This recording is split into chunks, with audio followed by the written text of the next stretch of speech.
Go Hi, ahead. Say your name, Paul. Paul. When I joined the military years ago, I wasn't concerned who the commander-in-chief was. My son just graduated, and he wants to join the Marines, but he said he wants to wait until the election is over. As a parent, what do you tell him? Well, why does he want to wait till the election's over? Because he wants a strong commander-in-chief. Yeah.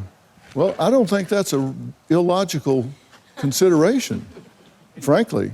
Can I add something? Yeah, The U.S. military swears an oath to the Constitution of the United States, not to America. You're to protect the Constitution. That's always a noble cause, and we need people more than ever when we have a government that's shaky.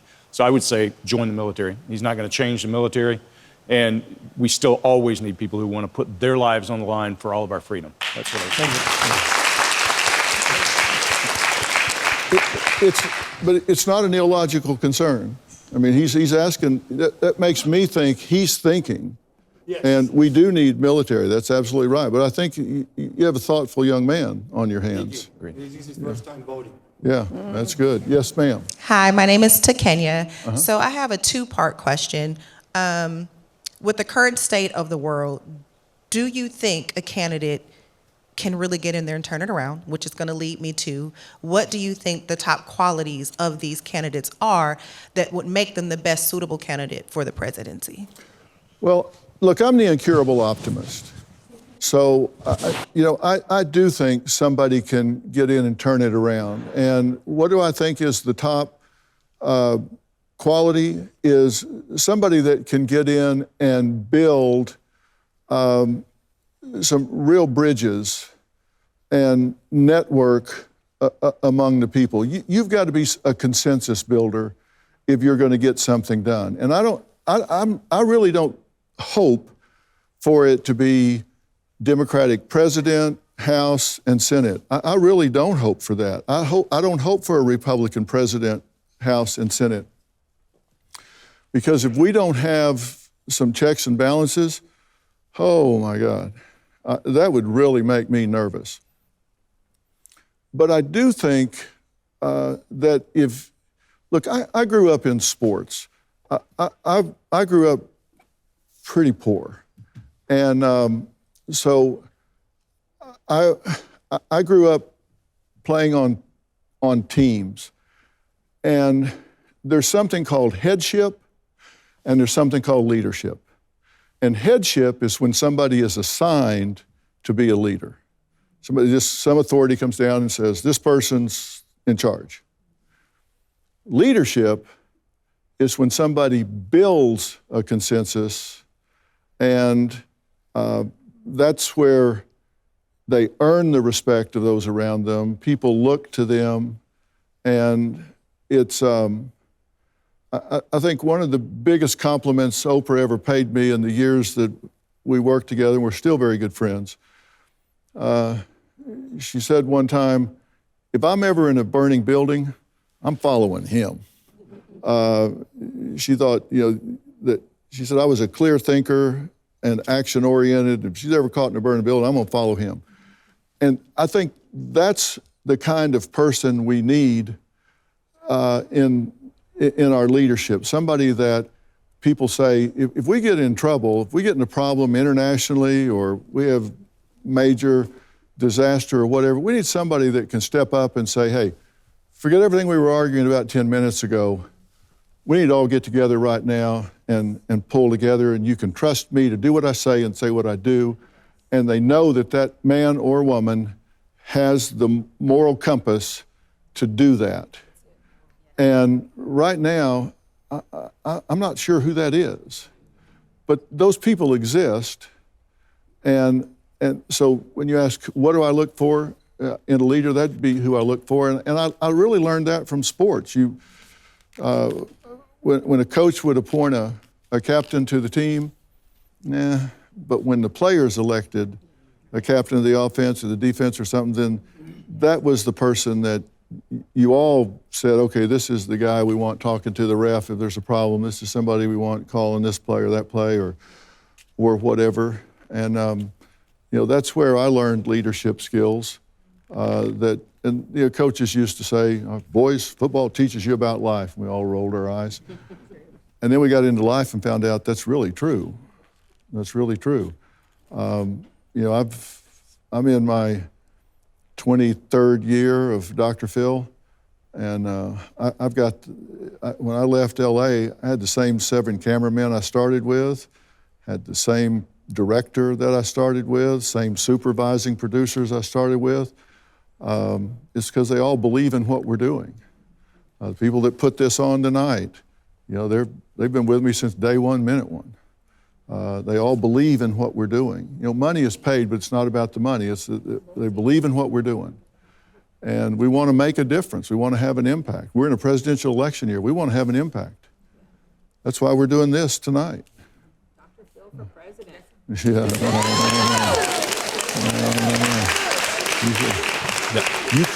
You couldn't give me that job. Yes, sir. I guess the question I have is for you, really, what did you take away from that? Again, he speaks, one question can be answered 18 times. And again, it's very hard to determine which answer is the right one. It's like it feels like he's always looking for the right edit, and editing himself. And so there's a lot of scattered thoughts. And so what did you take away from the interview, and what can we take away from what you took away? Well, it was, as I said, it was in phases. Now, we've known each other a long time. Like I said, not well. We're not like, we don't barbecue on Sunday afternoons or anything. But if we were in the same restaurant together or something, he would come over and sit down, same with me.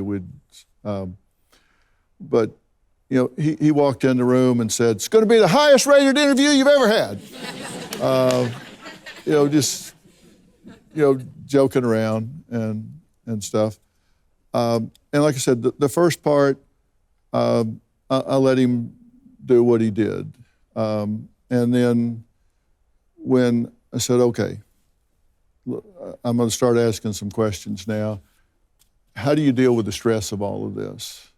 And what's the impact on your family? Is it worth it? When I started getting into those things, that's when I started seeing where he was in his mind, where he was in his heart, where he was in, just really his conviction and moral compass. And I came away with a feeling that he's been pretty battered and bruised through this process, but that he's convicted to do this. And, he comes across, in a way that sounds like braggadocious when he says, I know Putin, I know Xi, I know Zelensky, I know. And he does. He just feels the need to say it, but he really does. And I think they do respect/fear that he'll pull the financial rug out from under him. He'll do this, he'll do that. But I don't think that, as I was listening to him and when I talked to him about you need to not go on a revenge tour, a retribution tour here, I think he's still going to make noise about that, but like Hillary Clinton, lock her up, he never did.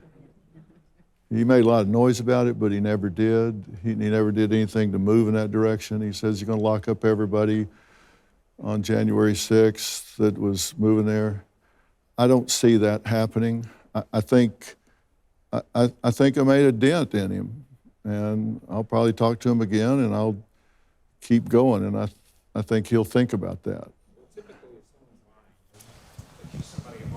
And typically, if you accuse somebody, from what I know of psychology, if you call somebody a liar and they're not, they're mad and they're angry and they do want that revenge and they do want to make sure they set the record straight and they do get animated. However, if you tell somebody that they're a liar and they're not, they'll laugh it off and be dismissive and it's funny. So it seems like what was once subjective in our society is now objective, and now what is objective is subjective, and what we're seeing is a true response of somebody who's been attacked since 2015, and he's literally fighting because he is so mad at that perception. Well, if you falsely accuse somebody, they're going to be hot under the collar from day one, minute one.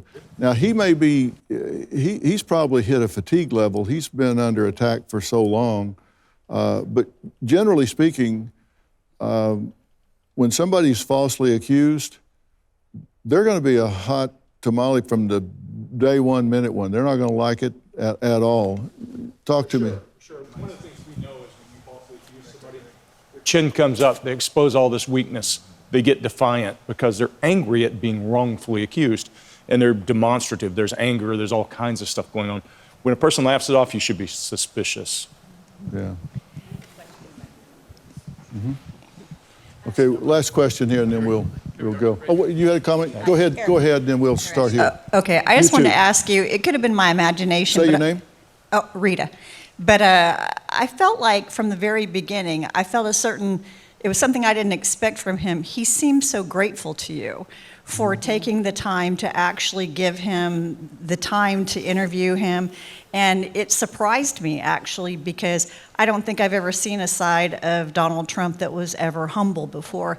But he actually looked at you with such gratitude that he felt like that you were on his side and that he had someone who he respected, obviously, that you had given him your ear, and it was obvious that he thought that you were going to be fair and give him a fair shot at explaining what he had to say.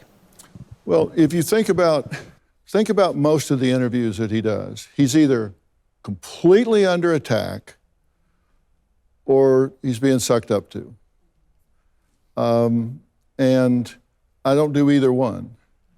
And we've known each other a long time, and he knows I'm going to let him tell his story, but I am going to ask him the questions.